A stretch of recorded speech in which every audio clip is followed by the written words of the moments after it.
हमारे इस YouTube channel पर। तो दोस्तों आज से हम फिर हाजिर हुए हैं अपने 25 क्वेश्चन को लेकर के बिहार जीके से। तो चलिए स्टार्ट करते हैं आज का सेशन। तो जो भी इस चैनल पर नए हैं वो चैनल को सब्सक्राइब कर लीजिए और बेल आइकन को दबा दीजिएगा, जिससे आपको पल पल की अपडेट मिलती रहे। ठीक है, तो चलिए ज़्यादा समय नहीं लेते हैं और चलते हैं अपने अगले प्रश्न की तरफ।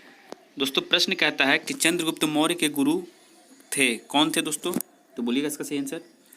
तो इसका सही आंसर आप सभी को पता है, ऑप्शन नंबर ए अगर आपने चुना है तो बिल्कुल राइट है दोस्तों। चाणक्य जो थे चंद्रगुप्त मौर्य के गुरु थे। और बता दें चाणक्य को विष्णुगुप्त कौटिल्य भी कहा जाता है और इन्हीं की मदद से चंद्रगुप्त मौर्य जो है सम्राट बने थे। और प्रथम हिंदू सम्राट की बात करें तो वो चंद्रगुप्त मौर्य ही हैं दोस्तों। ये जो शासन खेल थे आपका 322 ईसा पूर्व से लेकर के 298 ईसा पूर्व तक इन्होंने राज किया पूरे मगध साम्राज्य पर, यानी एक तरह से देखा जाए पूरे भारत में। और बात करें दोस्तों इनका जन्म की बात करें तो 345 ईसा पूर्व में इनका जन्म हुआ था। ठीक है, और पाटलिपुत्र में जो है इनका जन्म हुआ था। एक बात तो आपको समझ में आ गई। और इनकी मृत्यु भी पूछती है दोस्तों एग्जाम में, तो आप बता सकते हैं कि कर्नाटक के श्रवण बेलगोला में, ठीक है, श्रवण बेलगोला में जो है इनकी मृत्यु हुई थी। ठीक है, इस बात का भी ख्याल रखिएगा। और इनका एक पुत्र था बिंदुसार, जो इनके बाद उत्तराधिकारी बने और मौर्य वंश को आगे लेकर गए। और चंद्रगुप्त मौर्य के समय में कोई विदेशी अगर राजदूत आया था तो वो थे मेगास्थनीज। ठीक है, इस बात का भी ख्याल रखिएगा। मेगास्थनीज जो है इन्हीं के समय में आए थे, 4 वर्षों तक लगभग ये रहे थे। ठीक है, तो चलिए अब नेक्स्ट क्वेश्चन की तरफ बढ़ते हैं दोस्तों। प्रश्न है, इनमें से कौन बिहार में किसान आंदोलन के साथ जुड़े थे? तो देखिए ऑप्शन में क्या है, राजेंद्र प्रसाद, मोतीलाल नेहरू, भगत सिंह और इनमें से कोई नहीं। तो इसका सही आंसर है दोस्तों ऑप्शन नंबर ए। अगर आपने चुना है राजेंद्र प्रसाद तो बिल्कुल राइट है दोस्तों।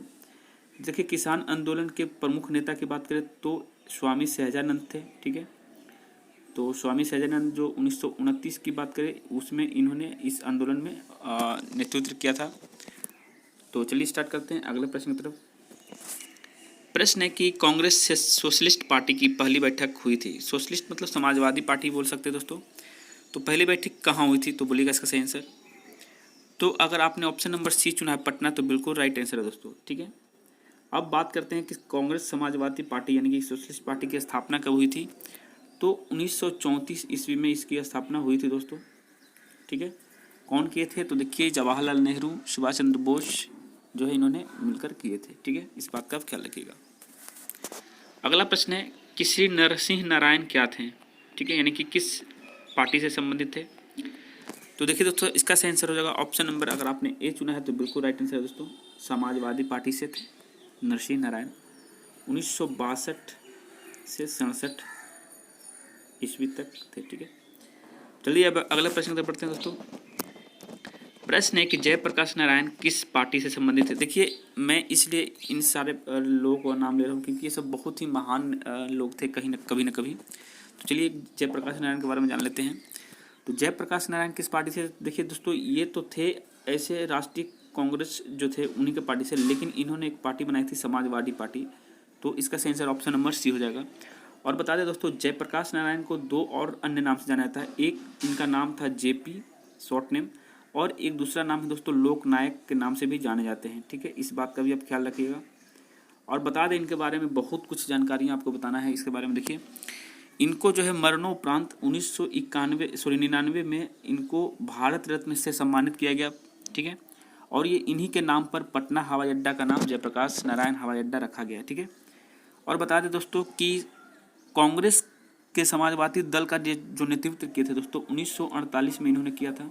ठीक है, और उसी समय में इन्होंने अपनी पार्टी की स्थापना की थी। ठीक है, हुआ क्या था कि जब इंदिरा गांधी ये जो थे इंदिरा गांधी से थोड़ा विरुद्ध रहते थे उनकी विचारधारा से, तो 1975 में इंदिरा गांधी ने जो है आप सभी को पता है कि आपातकालीन घोषित की थी, इमरजेंसी लागू किया था, जिसके तहत इनको बंदी बना लिया गया था जेपी नारायण को, जयप्रकाश जी को। ठीक है, तो इनको जब बंदी बना लिया गया दोस्तों तो ये इनकी तबीयत थोड़ी ख़राब हुई, तो 7-8 महीने बाद इनको छोड़ दिया गया।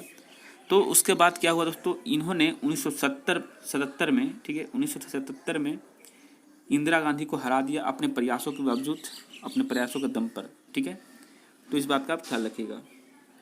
चलते हैं अगले प्रश्न की तरफ बढ़ते हैं दोस्तों। अगर उनकी मृत्यु के बारे में पूछा जाए तो 1979 में उनकी मृत्यु हुई थी। प्रश्न है कि रामचंद्र शर्मा किस गांव से थे? देखिए रामचंद्र शर्मा, देखिए जितने भी ये सब आंदोलनकारी हैं दोस्तों, कभी ना कभी अपने बिहार राज्य में आंदोलन किए हैं। तो रामचंद्र शर्मा जो थे दोस्तों, ये तो थे आपका ऑप्शन नंबर, अगर आपने सी चुना है दोस्तों अमराहा, तो बिल्कुल राइट आंसर। दोस्तों अमराहा को अमवा भी गांव बोला जाता है, ये यूपी में पड़ता है दोस्तों, अमवा, ठीक है। और ये देवरिया जिला के थे, यूपी से ही थे, लेकिन बाद में इन्होंने बिहार में नमक सत्याग्रह आंदोलन में ये आए और जेल गए भी 1902 में, ठीक है। इस बात का आप ख्याल रखिएगा। प्रश्न है, जगत नारायण लाल को किस जेल में भेजा गया था? तो बोलिएगा इसका आंसर। तो इसका आंसर हो दोस्तों ऑप्शन नंबर, अगर आपने ए चुना है तो बिल्कुल राइट आंसर दोस्तों। इनको बांकीपुर जेल में भेजा गया था। बांकीपुर कहाँ पड़ता है? तो देखिए ये आपका बिहार के अंदर ही पड़ता है बांकीपुर जेल। और बता दें दोस्तों, बांकीपुर के प्रसिद्ध सार्वजनिक कार्यकर्ता थे जगत नारायण लाल, ठीक है। इस बात का आप ख्याल रखिएगा। और 1937 ईस्वी में, ठीक है, 1937 ईस्वी में ये बिहार के मंत्रिमंडल के सचिव बन गए थे, ठीक है। इस बात का ख्याल रखें। लेकिन इनका भी जन्म जो है बांकीपुर देवरिया जिला में पड़ता है शायद। चलिए अगले क्वेश्चन की तरफ बढ़ते हैं। प्रश्न है, बिहार केसरी से किसे संबोधित किया जाता है? ठीक है दोस्तों, बताइएगा इसका सही आंसर। तो अगर इसका आंसर आपने ऑप्शन नंबर सी चुना है डॉक्टर श्री कृष्ण, तो बिल्कुल राइट आंसर है दोस्तों। इनको जो है आपको बिहार केसरी माना गया है। और ये जो थे अनुग्रह नारायण सिंह जब मुख्यमंत्री थे, तो उस समय ये ड्यूटी सीएम थे। ड्यूटी सीएम का मतलब आपको पता है दोस्तों, ठीक है। तो चलिए अब अगले प्रश्न की तरफ बढ़ते हैं। और इनका जन्म की बात अगर किया जाए दोस्तों, तो इनका जन्म जो है 1887 ईस्वी में हुआ था, शेखपुरा में हुआ था, ठीक है। चलिए अगले प्रश्न की तरफ बढ़ते हैं दोस्तों। प्रश्न है कि किस देश की सीमा बिहार राज्य से जुड़ती है? तो बोलिएगा इसका सही आंसर। तो इसका सही आंसर, अगर आपने ऑप्शन नंबर ए चुना है दोस्तों नेपाल, तो बिल्कुल राइट आंसर दोस्तों। नेपाल ही एक ऐसा देश है जिसकी सीमा बिहार राज्य से जुड़ती है, ठीक है। अगला प्रश्न क्या है कि पुराना बिहार का कितना % जमीन लेकर झारखंड राज्य बना? तो बोलिएगा इसका सही आंसर। ऑप्शन हम देख सकते हैं।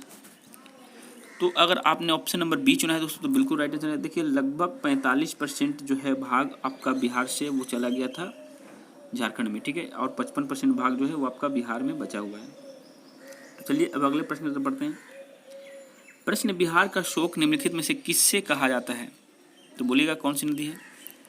तो इसका आंसर, अगर आपने ऑप्शन नंबर बी चुना है दोस्तों कोसी, तो कोसी बिल्कुल राइट आंसर। देखिए कोसी जो है आपका जब बरसात आती है, बरसात के मौसम में ये ऐसा तूफान लाती है अपने अंदर की पूरे बिहार को डुबो देती है अपने बाढ़ में, ठीक है। इस बात का ख्याल रखिएगा। अगला प्रश्न दोस्तों कि आम की वह प्रजाति जो केवल बिहार में ही उपजाई जाती है क्या है, ठीक है। तो इसका सही आंसर आप सभी को कल बताया गया था, ऑप्शन नंबर डी अगर आपने चुना है तो बिल्कुल राइट आंसर दोस्तों, सफ़ेदा। देखिए दशहरी, जरदालू, लंगड़ा, तो लंगड़ा भी बिहार में होता है, जरदालू भी होता है और दशहरी भी। लेकिन दशहरी अन्य शहरों में भी होती है दोस्तों, जरदालू भी अन्य शहरों में, लेकिन लंगड़ा भी, लेकिन सफ़ेदा ओनली ऑन बिहार में ही होता है, ठीक है। इस बात का ख्याल रखिएगा। अगला प्रश्न क्या है कि बिहार में बहने वाली नदियों में किसका उद्गम अमरकंटक में है? तो इसका सही आंसर क्या हो जाएगा दोस्तों? इसका सही आंसर, अगर आपने ऑप्शन नंबर बी चुना है तो बिल्कुल राइट आंसर है दोस्तों। सोन नदी जो है इसका जो उद्गम स्थल है वो अमरकंटक की पहाड़ियों से होती है, ठीक है। इस बात का ख्याल रखिएगा। अगला प्रश्न है कि संपूर्ण बिहार राज्य स्थित है, बताइएगा किस क्षेत्र में है? तो इसका सही आंसर, अगर आपने ऑप्शन नंबर ए चुना है दोस्तों मैदानी क्षेत्र में, तो बिल्कुल राइट आंसर है। क्योंकि देखिए जितने भी आपके पहाड़ी और पठार वाले जो क्षेत्र थे वो सारे तो झारखंड में चले गए, तो पूरा बिहार जो आपको मैदानी क्षेत्र में ही स्थित रह गया, ठीक है। इस बात का आप ख्याल रखिएगा। प्रश्न है दोस्तों कि बिहार में तेल शोधक कारखाना कहाँ है? तो बताइएगा सही आंसर। तो इसका सही आंसर, अगर आपने ऑप्शन नंबर सी चुना है दोस्तों बरौनी, तो बिल्कुल राइट आंसर है। ये बरौनी देखिए पड़ता कहाँ है? तो बरौनी आपका बेगूसराय में पड़ता है, आपको ये पता होना चाहिए, बेगूसराय, ठीक है।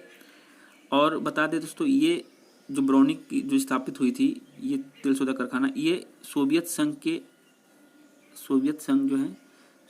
के सहायता से हुई थी, ठीक है। इस बात का आप ख्याल रखिएगा। अगला प्रश्न क्या है दोस्तों, चले देखते हैं एक बार। प्रश्न, बिहार की कौन सी नदी पर बहुत उद्देशीय परियोजना का निर्माण कार्य किया जाता है, ठीक है। तो बताइएगा सही आंसर। तो इसका सही आंसर, अगर आपने ऑप्शन नंबर डी चुना है दोस्तों, तो बिल्कुल राइट आंसर दोस्तों। कोसी नदी पर जो है बहुउद्देशीय परियोजना का निर्माण कार्य किया जाता है, ठीक है, जो कि अपने देश में शोक नदी भी, राज्य में शोक नदी भी कहलाती है। प्रश्न है कि किस फसल के उत्पादन में बिहार देश में अग्रणी है? तो बोलिएगा इसका आंसर। देखिए चावल, गन्ना, बांस, ये सारे चीज़ होते हैं बिहार में, लेकिन मखाना में नंबर 1 है दोस्तों। लगभग पूरे देश का 80% मखाना यही बिहार में ही उत्पादन किया जाता है। ठीक है, मखाना होता क्या है कि यह जल में एक घास जैसी एक पौधा होती है जिसमें से कुछ फल निकलते हैं दोस्तों, उसी को हम मखाना कहते हैं। ठीक है, और बता दें मधुबनी, दरभंगा और सहरसा, इन सभी चीज़ों में मखाना मिलती है दोस्तों, जिसमें मधुबनी को जीआई टैग मिलने की सिफारिश की गई थी मखाना के लिए। ठीक है, प्रश्न दोस्तों कि बिहार में डालमिया नगर किसके लिए प्रसिद्ध है? तो बोलिएगा इसका सही आंसर।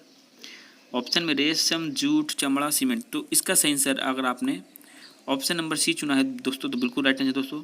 ठीक है, चमड़ा उद्योग के लिए। ठीक है, बात यहीं पे खत्म होती है। अगला प्रश्न है दोस्तों कि बिहार में कोयले का अनुमानित भंडार क्या है? तो बोलिएगा इसका सही आंसर। तो अगर आपने ऑप्शन नंबर सी चुना है तो बिल्कुल राइट आंसर दोस्तों। लगभग 16 करोड़ टन जो है आपका कोयला का भंडार बिहार में ही पड़ता है। ठीक है, इस बात का आप ख्याल रखिएगा। और सबसे अधिक जो कोयला है दोस्तों वो आपका झारखंड में मिलता है। प्रश्न है कि पूर्वी मध्य रेलवे क्षेत्र का मुख्यालय कहाँ स्थित है? तो बोलिएगा इसका सही आंसर।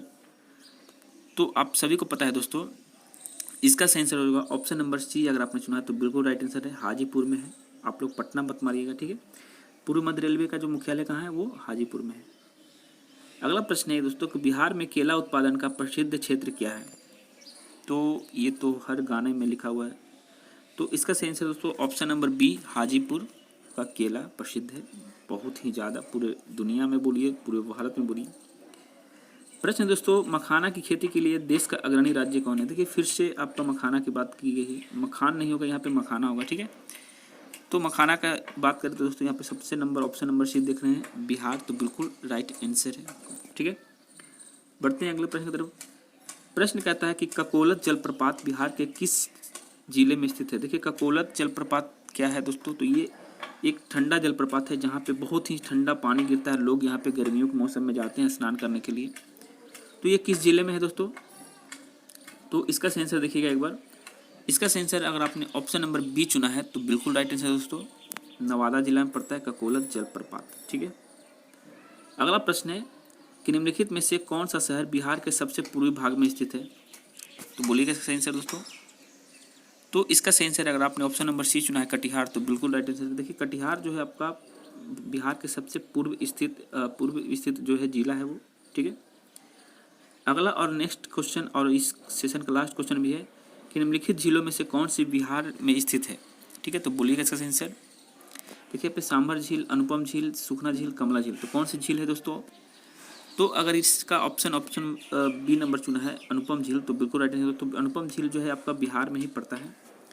तो ये टोटल 75 क्वेश्चन आज कंप्लीट हो गया दोस्तों। तो ये वीडियो कैसी लगी हमें जरूर बताइएगा, और कितने आप लोग अटेंड कर पाएँ इसमें, और क्वेश्चन का लेवल कैसा था, इस बात की कमेंट हमें नीचे जरूर दिखनी चाहिए। तो इसी के साथ वक्तव्य समाप्त करते हैं। आप अपनी तैयारी करते रहिए। जय हिंद, जय भारत।